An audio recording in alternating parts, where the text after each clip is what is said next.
Este es un programa especial de La Ventana Indiscreta. Para nuestra primera retrospectiva, haremos un recorrido por la obra de Antonio Dorado, una instalación interactiva sobre Augusto Rivera, el gran ausente. Seguidamente, pasaremos a recordar la experiencia del público con la obra La Paz, adaptación del dramaturgo Gabriel Uribe.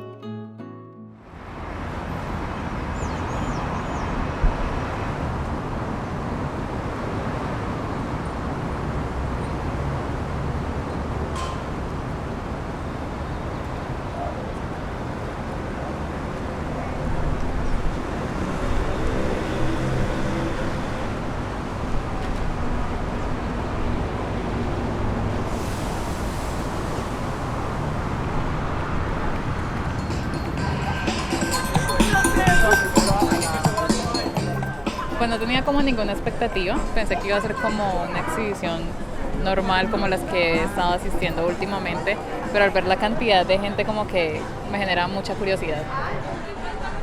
Pues ya que los circuitos de arte y sobre todo la pintura han sido como siempre muy cerrados, de gente muy elitista, pues la verdad yo tengo mucha expectativa de conocer la obra de este tipo.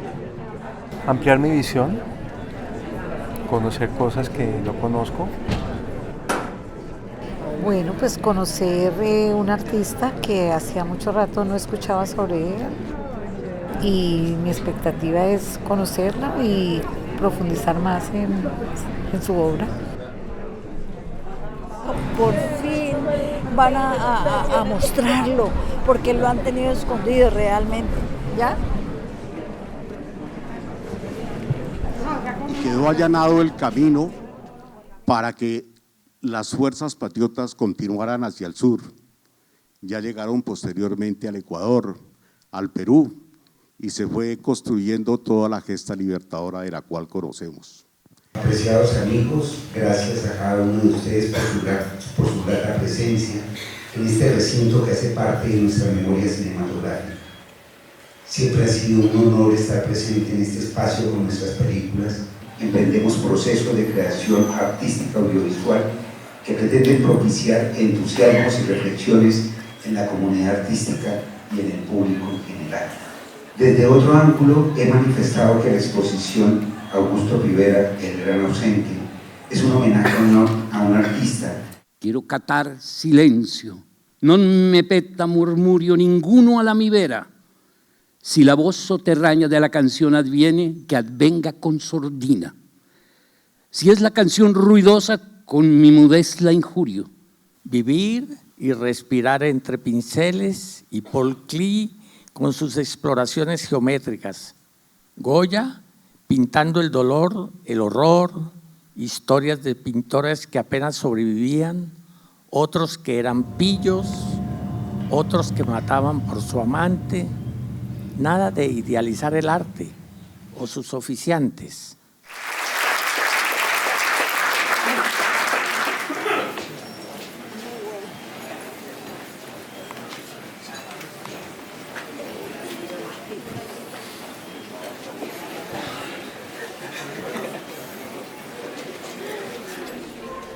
Este proyecto surge de un interés, por un lado, por trabajar una propuesta audiovisual, pero también por hacer un proceso de investigación en torno a una figura de un personaje desconocido, parte de una necesidad de hacer un homenaje a la tierra de mis padres, a la tierra en que nací.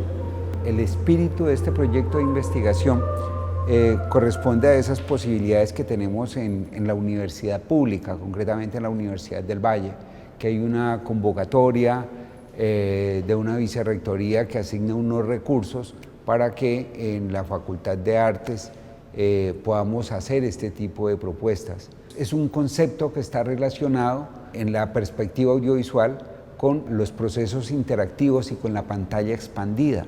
Este proyecto llega a mi cabeza un poco por el azar, o sea, casi que yo no lo busco, sino que me llega. Yo quería hacer otro documental sobre un profesor que aprecio mucho, que es Álvaro Tomás. Entonces, Álvaro me dice, no perdas el tiempo conmigo. Yo conocí un artista que es un artista integral y sobre ese artista deberías hacerle un retrato. Este artista se llama Augusto Rivera y además nació en el mismo pueblo donde vos naciste, que estuvo a la altura de Obregón, de Grau, y que está en la actualidad prácticamente borrado de la historia. Es que por azar, en un encuentro de guionistas, estamos hablando con Humberto Dorado, entonces él me habla de Augusto Rivera también, y me habla de un libro sobre las mitologías de Augusto Rivera que están relacionadas con el pueblo. A mí me parece que los ejercicios de memoria siempre son subversivos.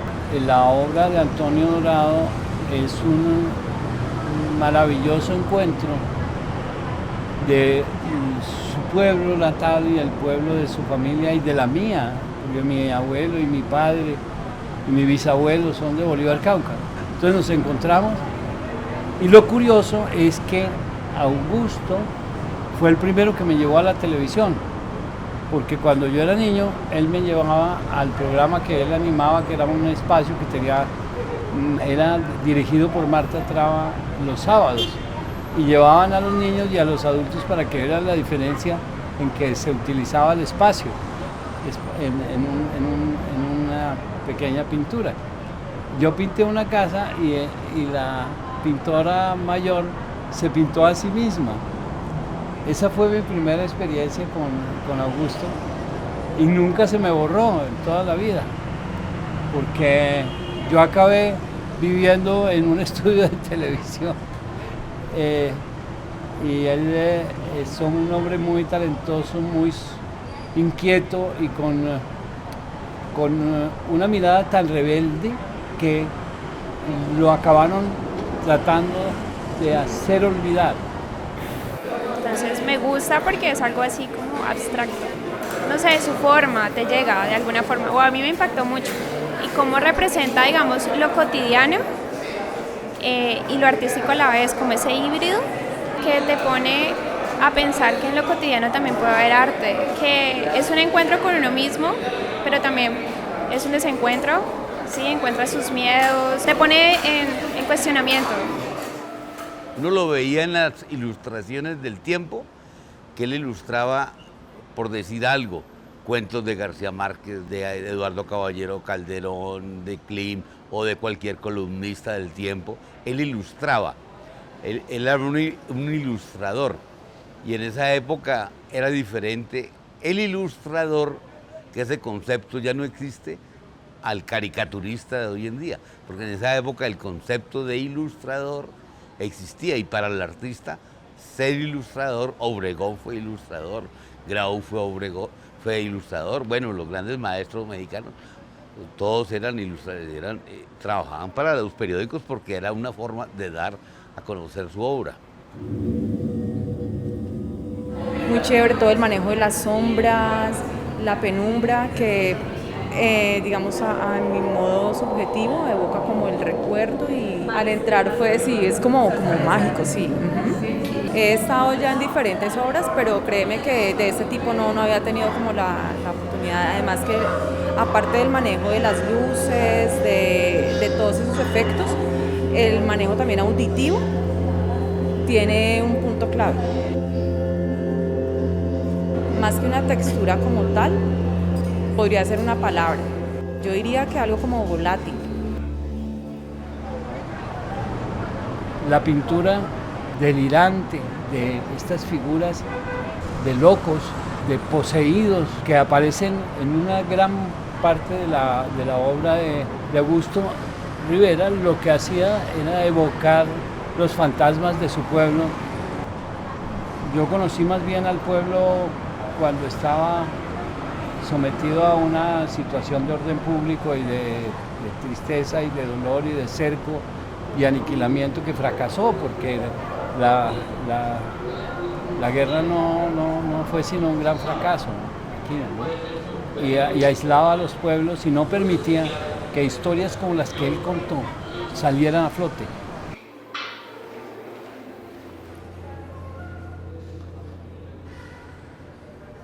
Esta es la cama interactiva, que a medida que uno se acerca, ella se proyecta la imagen Esta obra se llama Los alumbramientos del artista.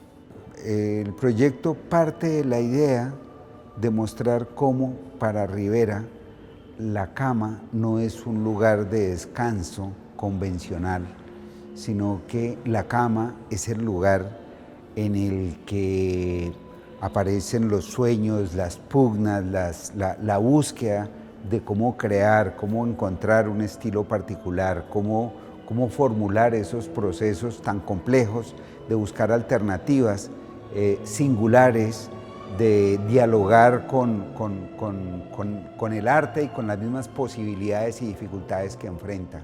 A mí me llamó mucho la atención ese aspecto, pero además también asociado a que la cama finalmente es el lugar desde donde uno nace, pero donde el propio artista finalmente muere también.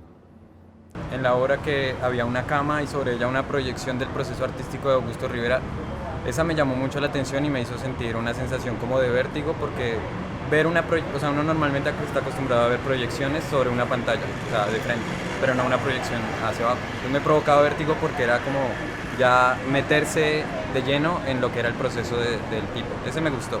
Y la otra que me generó esa sensación esa obra me generó la sensación como de vértigo. Y después ocurre la muerte de mis padres. Entonces, de hecho, por ejemplo, esa cama que aparece al fondo, pues sí, es un homenaje a Augusto Rivera, pero esa es la cama de mis padres, ¿me entendés? Que ya murieron. Entonces es también un homenaje, ya es como en un plano personal, digamos, es un homenaje a una tierra, como a la tierra de mi familia, como a la tierra en que nací. Y eso también, digamos que es un elemento visceral que me permite tener también una cercanía particular. Es que es una obra de resistencia, y ahora que se abrieron muchas puertas de cosas que no sabíamos que existían porque estaban sometidas al cerco y al aniquilamiento, surgieron unas historias de resistencia y de resiliencia y de reinvenciones y de resurrecciones. Yo creo que es muy interesante ver la obra de Rivera en este sentido.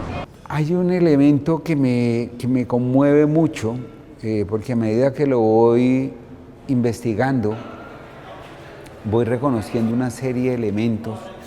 Es un poco cuál es la ruta entre los senderos de la creación que puede conducir mejor lo que nosotros queremos transmitir. Y eso para Rivera era muy importante, y en esa medida es un vanguardista en su época, que permite también una mirada, digamos, amplia.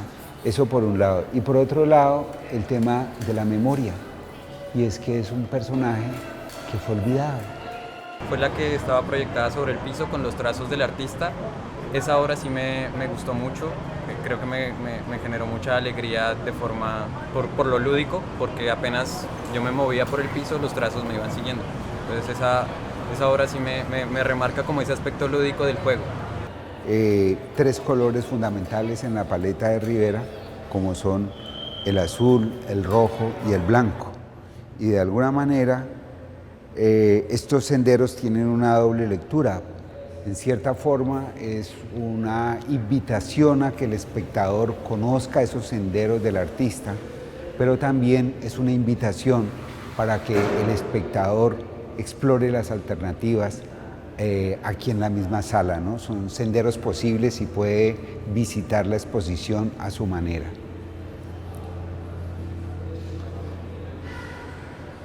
El maestro Rivera trabajaba como dice la hija, en un pañuelo, en esta bufanda, en un blue jean, o sea, con los elementos que tuviese a la mano, en eso hacía su obra. Y no se preocupó mucho por la posteridad, en el sentido de la trascendencia de su obra, sino en plasmarla. Esta es una mesa interactiva.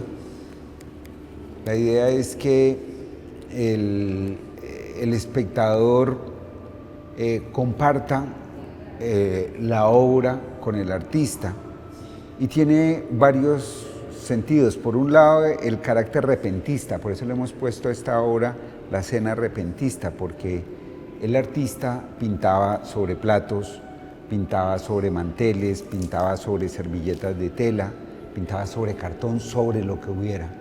Entonces, esa condición particular de Rivera, pero además el hecho de que durante casi 14 años estuvo permanentemente como la persona, como el artista que acompañaba las obras en el magazine del tiempo. Entonces era una persona que se leía en la mesa, que se veía en la mesa. Es eso, exploraciones de su trabajo en un escenario cotidiano, donde se invita a la gente a consumir arte, a participar de esa expresión artística del artista. Y es muy claro y es muy evidente todo lo que él muestra, que te llega, te toca el alma. Muy bonita, muy poco común, curiosa, bastante novedosa. Una de las obras que me gustó mucho, que era esta en la que había una placa de cobre con el grabado de la ciudad de Popayán, y me gustó mucho por el tipo de interactividad que generaba, o sea, apenas uno la tocaba, de una reaccionaba. Esta obra se llama Las insolencias benignas y se llama así porque es el nombre de una obra de Rivera, pero además porque ha sido una insolencia asumirla, pero es una insolencia benigna en la medida en que lo hacemos para restablecer su memoria y para activar la necesidad de revisitar su trabajo. Esta es una pieza que él realiza sobre Popayán y en la medida en que el espectador interactúa con ella, puede verla y escucharla.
La idea justamente en estos casos es romper con la convención tradicional de que en las piezas de museo nada se puede tocar.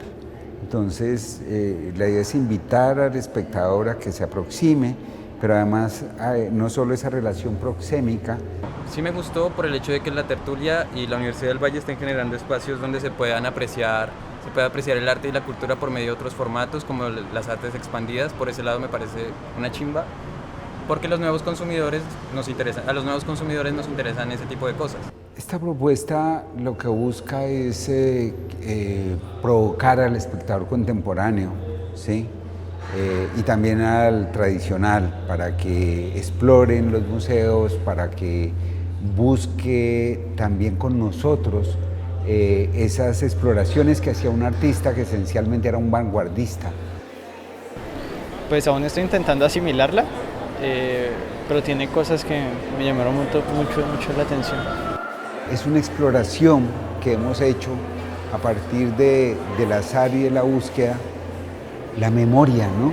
Por eso hemos elegido el humo como un elemento que invade todo el espacio y apelando también como a ese sentido etéreo, fugaz del humo, que es como la metáfora de la memoria, ¿sí? En ese proceso, uno de los logros particulares o de los hallazgos que a través del azar y la indagación tenemos es esta propuesta, ¿no? En la que hay una mezcla también de una intención, digamos, audiovisual, de generar una evocación a través de las mismas proyecciones, de una interpretación prácticamente audiovisual del mismo Rivera, ¿no? Por eso generamos o buscamos también generar esta sensación casi que tridimensional.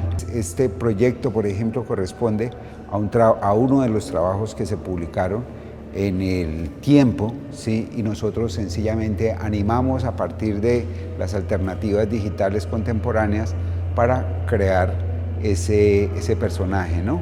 Eso es lo que tenemos, y finalmente pues esta es la firma del autor, ¿sí? Que la recreamos también para afianzar su sello.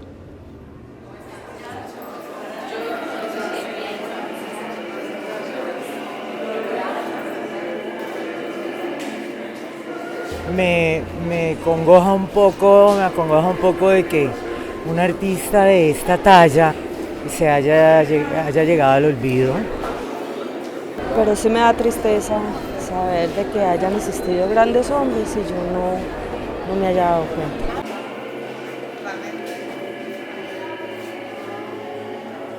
Una exposición, como te decía, muy curiosa, muy novedosa, que deja esas inquietudes de que se pueden hacer cosas distintas y no siempre lo mismo, ¿cierto? De pronto los clásicos de la pintura, del arte, la vaina, mire que hay otra forma de mirarla y muy buena. Me gustó la obra, muy moderna para mí, la manera de presentarla extraordinaria porque es una manera diferente de ver una exposición que me hace sentir al autor como algo que no les sé explicar, pero me emociona mucho. Un recóndito sitio, como lo dijo un repentista que arrimó hoy, donde Bolívar hizo épicas. Entonces, es sorprendente todo lo que pasó. De pronto, el maestro Augusto, porque es que el maestro Augusto son muchas cosas, porque Rivera, Augusto Rodán, Augusto Hoyos, un gran poeta nadadista que murió, o sea, Augusto, un profesor de la Universidad del Valle que ya murió, mi gran amigo Augusto. Augusto, bueno, entonces se siente uno Augusto con su obra. ¿Ah?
Estrellas de los ricos que vuelven después de cenar. Señor. Pero bueno, concluyamos.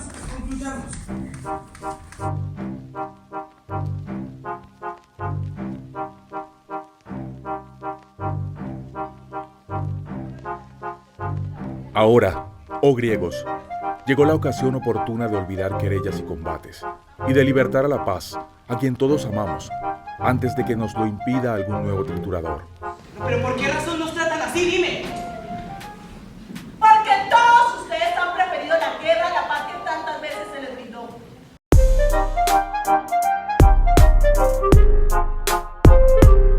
Pero dentro de eso me divertí mucho. Digamos que tiene partes muy ricas en cuanto a los coros de la tragedia griega que ahora están contemporanizados. Y digamos que eso es importante, ¿no? Que de por sí los actores se diviertan en escena. Me llevó como mucho a situaciones como de horror, me llevó mucho a ese tipo de cosas. Cuando hubo una escena donde las personas empezaron como a ser muy violentas.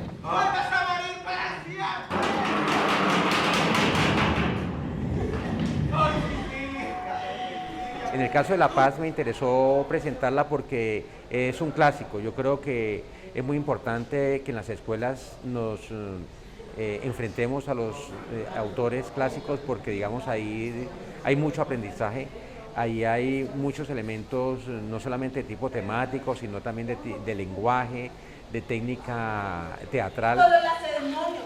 ¿Tenían alguna oportunidad sobre los atenienses? Los dioses ya sabíamos lo que iban a proclamar. Un trabajo en el cual nos unimos mucho como grupo para entender lo que es el conflicto y poder hacer estas analogías y adaptar lo que fue este trabajo. Cada uno de los personajes representaba también, digamos, una categoría de la sociedad. Yo estaba presentando, digamos, esa parte de la guerra de la sociedad, de lo que se vive aquí en la tierra.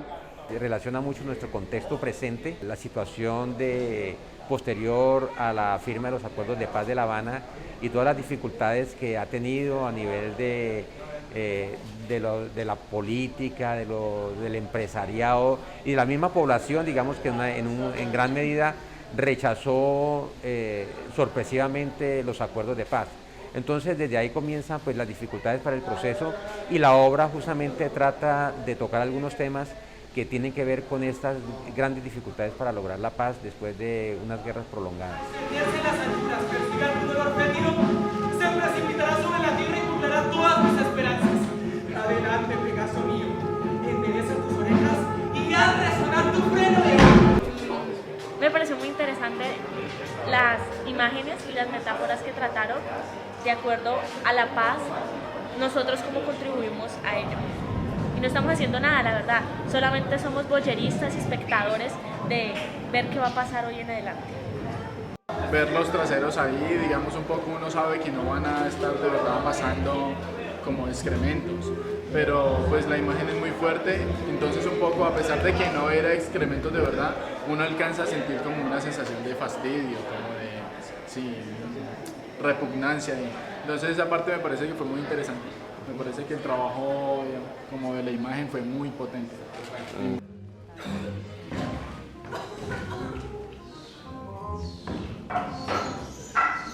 Aristófanes es un autor muy particular. Él criticaba muchísimo el contexto, su tiempo, a los políticos, a los gobernantes, a los filósofos, a los mismos dramaturgos. Él se ensañaba con ellos en unas críticas muy severas, muy radicales, y eso es muy interesante, pero es muy complejo cuando se va a montar, porque a veces la obra tiene alusiones o referentes muy propios de la Grecia de su tiempo. Digamos, es un autor que hablaba del día a día. Entonces, al hacer la transposición a un tiempo presente, pues hay muchas referencias que ya no aplican, que ya, digamos, no nos dicen mucho a nosotros. Entonces, ahí hay que hacer una especie de edición o transposición de sentidos como para que la obra hable más de nuestro presente que del presente de Grecia. Cuando sale La Paz, como su vida por este arnés, también fue impresionante, y impresionante también cuando ella trata de hablar y no puede como emitir palabras, como que no tiene una sintaxis, sino que un poco todo es onomatopéyico y como que hay una carencia de lenguaje. Entonces también me parece que es importante y como contundente ese momento, ver cómo La Paz está, no sé, aporreada o que no se puede comunicar, o sí, como esa distancia que hay con nosotros, con los espectadores, con la humanidad, con el tiempo, con las guerras, con el mundo.